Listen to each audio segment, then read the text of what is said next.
குடும்பத்துல இருக்கிற முதல் பட்டதாரிக்கு அரசு வேலைக்கான அறிவிப்பு விட்டுருக்காங்க. அது சம்பந்தமான முழு தகவல்களை இந்த வீடியோல பார்க்கலாம்.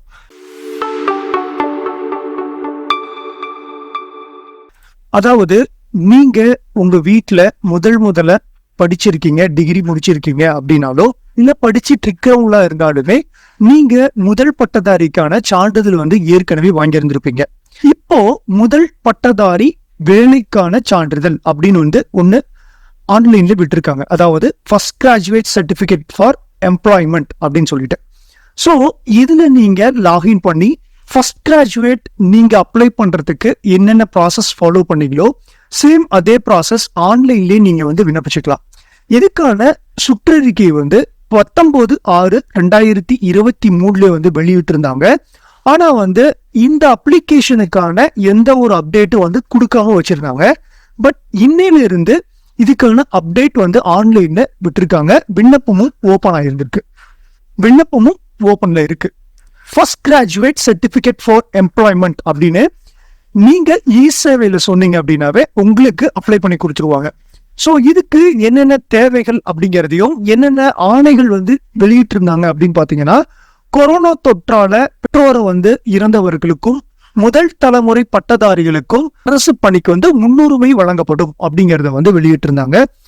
அது சம்பந்தமாக இதுவரைக்கும் பெரிய ஒரு அப்டேட் வராம இருந்தாலும் இப்போ அதுக்கு சூப்பரான ஒரு அப்டேட் அப்படின்னு கூட சொல்லலாம். First graduate certificate for employment அப்படிங்கிற இந்த அப்ளிகேஷனை நீங்க இ-சேவையில விண்ணப்பிச்சீங்க அப்படின்னா உங்களுக்கு முதல் பட்டதாரி வேலைக்கு அரசு வேலை முன்னுரிமைக்கான ஒரு சர்டிபிகேட்டா இது கருதப்படுது.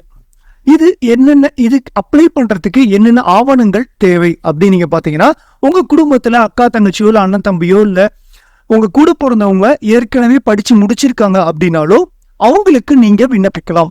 வீட்டுல 2 பேர் இருக்காங்க அப்படின்னா ஃபர்ஸ்ட், அதாவது இப்போ நீங்க 12th படிச்சுட்டு இருக்கீங்கன்னு வச்சுக்கலாம். உங்களுடைய அண்ணனோ அக்காவோ டிகிரி முடிச்சிருக்காங்களா, அவங்க தான் முதல் பட்டதாரியா கருதப்படுறாங்க. நீங்க ஒருவேளை அவங்க முதல் பட்டதாரி சான்று வாங்காம இருந்திருந்து நீங்க முதல் பட்டதாரி சான்று வாங்கி வச்சிருக்கீங்க அப்படின்னா நீங்க முதல் பட்டதாரியா விண்ணப்பிக்கலாம். ஸோ இது விண்ணப்பிப்பதற்கு என்னென்ன ஆவணங்கள் ஆன்லைன்ல தேவைப்படுது அப்படின்னு பாத்தீங்கன்னா, சமர்ப்பிக்க வேண்டிய ஆவணங்கள் அப்படிங்கிற பட்டியல உங்களுடைய புகைப்படம், முகவரிக்கான சான்று, உங்களுடைய ஆதார் கார்டு, மனுதாரரின் மாற்று சான்று, கண்டிப்பா உங்களுடைய டிசி வேணும். ஸோ அடுத்தது பாத்தீங்கன்னா, ஒருவேளை டிசி இல்லைன்னா வேலை வாய்ப்பு அட்டை அது கன்ஃபார்ம் வேணும். அடுத்தது பாத்தீங்கன்னா, மனுதாரர் மற்றும் பெற்றோரின் உறுதிமொழி படிவம், அதாவது செல்ஃப் டிக்ளரேஷன் ஃபார்ம் அப்படிங்கிறது கண்டிப்பா நீங்க அட்டாச் பண்ற மாதிரி இருக்கும். அடுத்தது உங்க பெற்றோர் படிச்சிருக்காங்க அப்படின்னா அவங்க டிகிரி படிக்காம இருக்கணும். ஸோ அப்போதான் நீங்க ஃபர்ஸ்ட் கிராஜுவேட்டே எலிஜிபிளா இருந்திருப்பீங்க. உங்க பெற்றோர் 9th 10th 12th படிச்சவங்களா இருந்தாங்கன்னா அவங்களுடைய டிசி கண்டிப்பா வேணும். அடுத்தது உங்களுடைய ரேஷன் கார்டு கண்டிப்பா வேணும், மார்க் ஷீட். ஸோ இதெல்லாம் நீங்க அப்லோட் பண்றது மூலியமா first graduate certificate for employment அப்படிங்கிற சர்டிபிகேட் நீங்க ஈஸியா ஆன்லைன்ல இ-சேவை மூலியமா அப்ளை பண்ணிக்கலாம். இதுக்கான கட்டணம்னு பாத்தீங்கன்னா இ-சேவையில 60 rupees தான் வாங்குவாங்க. நம்ம சேனல்ல அடுத்த வீடியோவில் இது எப்படி அப்ளை பண்ணுங்கிற வீடியோவை அப்லோட் பண்றோம், அதை பாருங்க.